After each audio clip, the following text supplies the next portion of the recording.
preview the Chicago Cubs for 2026. Up next on Fantasy Baseball Today.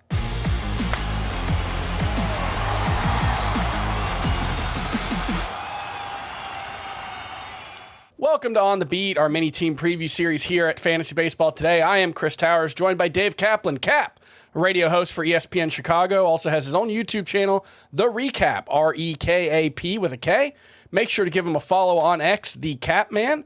And we're here to talk about the Cubs, who have had a very busy offseason, at least lately. It had been pretty quiet up until the last couple of weeks, but They let Kyle Tucker walk, replacing him with Alex Bregman, who signed a 5-year deal. They acquired Edward Cabrera from the Marlins, brought back Shota Imanaga on the qualifying offer. I thought that was a kind of interesting one because did it seem like the Cubs were kind of maybe hoping he didn't accept the qualifying offer? They say that is absolutely not true, and it's great to be with you on your show, by the way.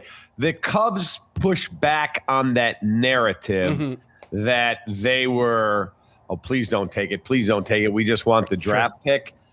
There are others there that say we were cool with him accepting it. We just didn't want a 3-year commitment at what would have been $58 million. So, look, my take on Shota was this.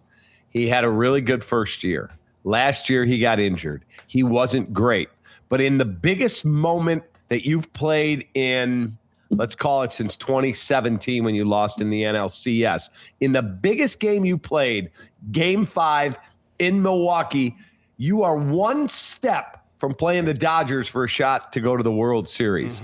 And they probably would have lost to the Dodgers, but you don't know that. We have no idea because they never played. And you said, I can't pitch that guy. I don't trust him. And Craig Counsell said, we just didn't feel Shota was the right matchup there. And now you're giving him a $7 million raise. I didn't like it, but it wasn't my call. Yeah, in addition, the Cubs brought in a bunch of relievers, Phil Maton, Hunter Harvey, Holden Miller, Caleb Thielbar, and Jacob Webb.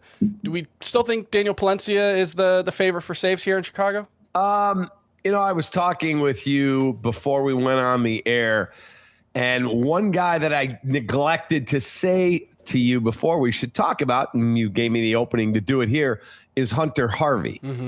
If he hits his incentives that are in his contract, he gets $7.5 million. That's a lot of money for a guy who a year ago was injured. I think last year he only pitched 10 2/3. Yep. The Cubs medicals have signed off, and their doctors are some of the best in the world. I tore my ACL, 12 years ago, and their doctor is the guy that treated me. I love their medical team. And in looking at his films, they went, our pitch lab can fix some of his issues, and we think he's healthy. This dude throws 100 miles an hour. He's thrown 182 career games, 185 career innings, and he struck out 201 in those 185, and a career walks and hits per innings pitch of 1.10. Excuse me. Yeah, 1.10. So if you look at him, 6'3", 233, I think you absolutely have maybe this year's Brad Keller, because last year you screamed, I'm sure. I know I did. You got to get a closer. You got a team that you think can win with, and you don't have a closer. Well, Brad Keller came in as a minor league invitee to camp, and he parlayed last year, finishing as the closer in the postseason, into a $30 million deal to be a Philly. So this guy, if healthy, could be that guy. All right, get a little insight into the bullpen. We got a few other big fantasy questions, mostly revolving around some young guys, some recent top prospects, and whether they're going to play. So we'll start with Moises Ballesteros, ostensibly a catcher. I don't know if the Cubs actually view him as one. Is he mostly the DH for this team? It depends if they're done adding position players.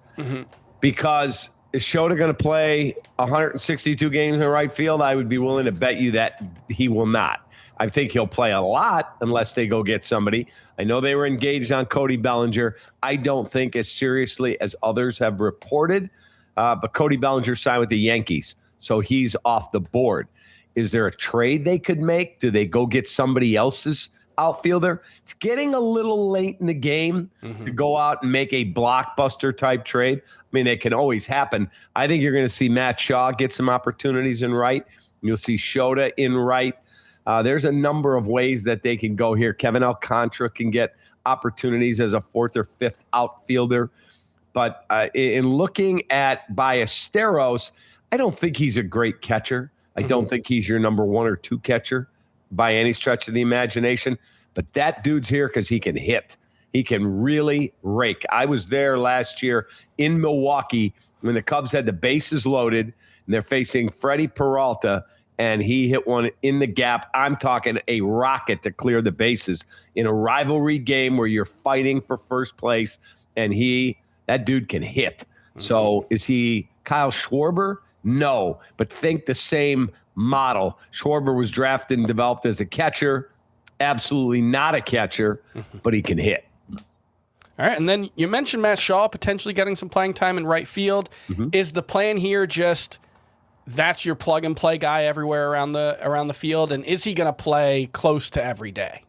I wouldn't say close to every day. I think he'll get a lot of opportunities. Now, if he hits like he did after the All-Star break before the postseason, yeah, he's going to get a lot of opportunities. I think you can use him in right.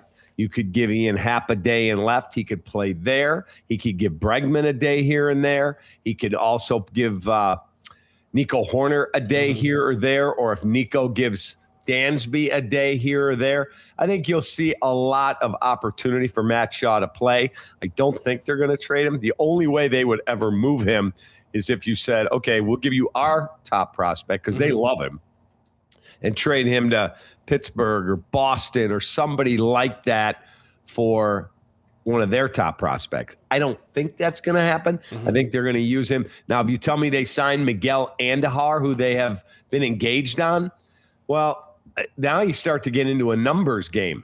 Like if you've got Ballesteros, who's not a position player, and you've got Miguel Andujar, who you're going to use to hit against tough left-handers, and he's very good at it, where are opportunities for Matt Shaw? All right, we're going to take a quick break and talk some sleepers and breakouts for this team. This isn't just combat. It's cinema. Ready or not, here I come. Let's go!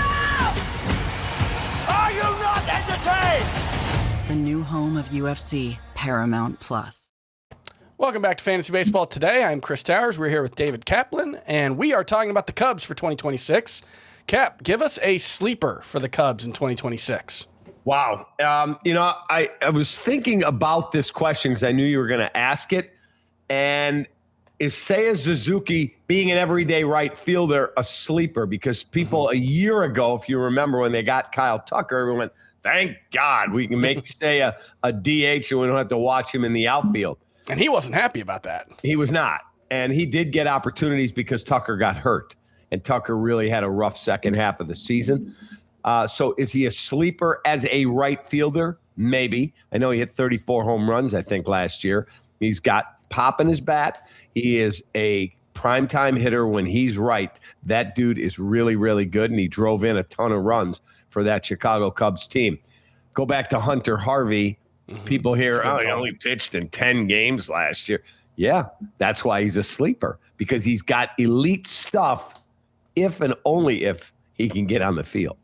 All right, who's your breakout pick for this team? Jaxon Wiggins, and he won't be here opening day. I think he is an elite arm, not just some dude that you give a spot start to. He's Cade Horton-like.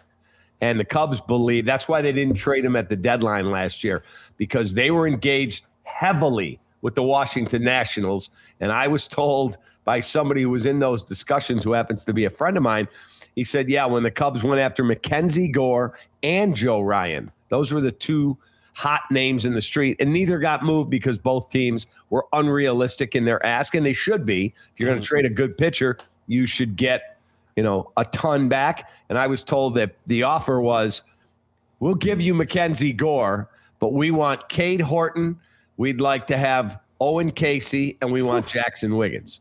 And the Cubs went, bye-bye. See you later. And that's how you end up with Michael Soroka. Now, do I believe they should have done more at the deadline last year when Joan Duran and Griffin Jackson, some of these guys are changing teams. I do believe that, but I'm not paying that price for Mackenzie Gore, who's good, or Joe Ryan, who's good. And I'm giving you 3 cornerstone building blocks. Not happening.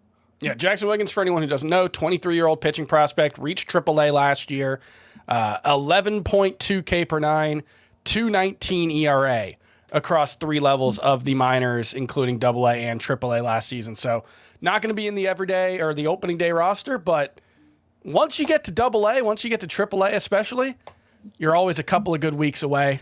So could see him if an opportunity arises. Let's not forget Justin Steele coming back for this team at some point. Very exciting team, the Chicago Cubs. And that's going to do it for our Cubs preview. Thanks to David Kaplan, radio host for ESPN Chicago, host on the YouTube channel, The REKAP with a K. Make sure to give him a follow on X at TheCapman. And for more extensive fantasy baseball coverage, listen to our full-length podcast, Fantasy Baseball Today, on Spotify, Apple Podcasts, or anywhere else podcasts are found. Thanks for listening to our On the Beat team preview series. We'll see you tomorrow.